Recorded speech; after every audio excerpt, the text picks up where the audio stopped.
There's a lot you can complain about with gaming these days. I should know. I complain a lot.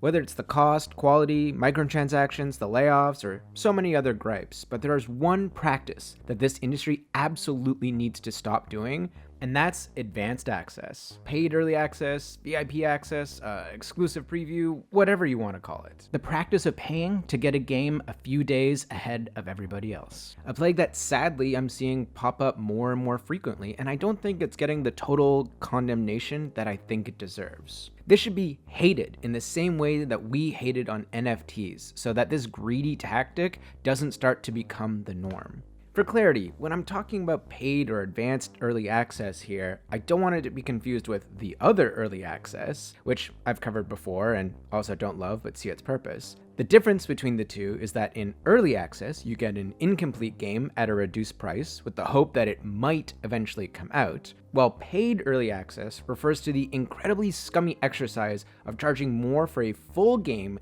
to get it just a short amount of time ahead of the public launch. It's effectively locking a game behind a paywall. It's monetizing people's hype, their desire to get the thing they want right now, and exploiting the fact that some people will have difficulty delaying that gratification. Often, the special access is tied to a deluxe bundle of some kind, one that gives the traditional extra perks like future DLC or cosmetics, which is how the increase in price is justified. Those other perks are long-standing ones that I don't have an issue with because they are just a nice little add-on for those who want more out of a game that they're excited for. But when publishers are literally delaying access and trying to upsell you on stuff you may not even want, then it feels like this is sort of crossing a line. It could be said that you are paying for a sort of exclusive access, but that's hardly even a reward because a lot of the time these early versions don't even work properly. Take the recent Civilization 7 as an example. Getting in ahead of time only allowed you to experience a buggier version of the game. There was a massive day one patch, the first of many patches I'm sure, to fix all of the known issues. So is that really a VIP experience worthy of the price? Why would you want to pay extra for what essentially is a worse product? If the game is ready, or at least in a state that publishers feel comfortable charging more than full price for it, then it should just be released to the public. I'm no marketing expert, or maybe I am, but it seems to me that if you're charging a premium for a product and you sell it to your most eager customers, then they will be the ones that have the most inflated set of expectations. Delivering a poor product to them can leave them with a bad taste in their mouths, potentially beginning a string of early negative reviews or impressions that I'm sure will cause more damage in the long run than a few extra bucks gained from pre-release sales. Or maybe that's part of the plan. This could very well also be a way to dissuade returns with psychology.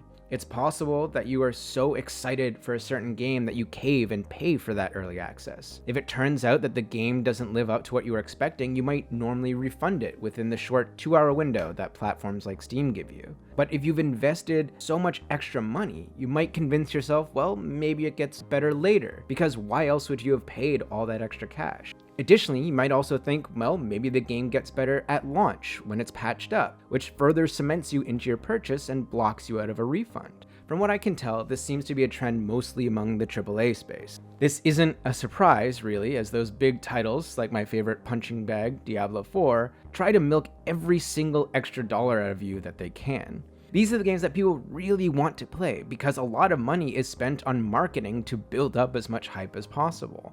So much hype that you feel like you're missing out if you're not able to play it right away. The FOMO that is generated is even worse for titles that may have online multiplayer elements to it, like Call of Duty or an MMO, because then you feel like you're lagging behind, that people will have an advantage over you when you actually get to play yourself. Or even worse, a friend of yours might pick up a title which adds extra pressure for you to do the same if you want to play with them. There's also the strong possibility and concern that by not playing right away, you might have certain elements of the experience spoiled for you. I'm not against titles going out to certain people early. It can be great for fans that have been cheering on a project throughout its development, or for creators to give it some little extra visibility. But the obvious difference here is that they aren't paying for it. This is a gift, a small reward, a show of goodwill from publishers to them. Adding a price tag to this sort of ruins the whole point. Even my beloved Game Pass isn't free from this scourge. Avowed was slated to come out on launch day on Game Pass, but you could pay an extra $30 to get it 5 days ahead of time. So, you have the option to pay for a few extra days of early playtime, or just wait less than a week and get it for basically free. You would think that something coming to a subscription service would be immune to this, but it's not. That's so insane to me. So what's the solution? I mean, there isn't really much we can do about it other than complain, like on a small YouTube channel with infrequent videos. But really, making noise about your disapproval and, more importantly, not buying into it are the main ways to make a change. If NFTs weren't so stupid and didn't rightfully get the hate that they got, you better believe they would have been everywhere. Sadly, I don't think this is something that's ever going to go away, and will likely only become more common in the quest for higher profits. But this doesn't mean that we have to give into it. Restraint is the key to victory. I know that is easier said than done, but just think of all the other games you probably have waiting to be played before you shell out for a new one before it's even properly released. If we don't clamp down now, it may get even more out of hand. But that's enough complaining for now. I have some fun games to go enjoy that I've been waiting a long enough time to check out. Until next time, thanks for listening to me talk gaming.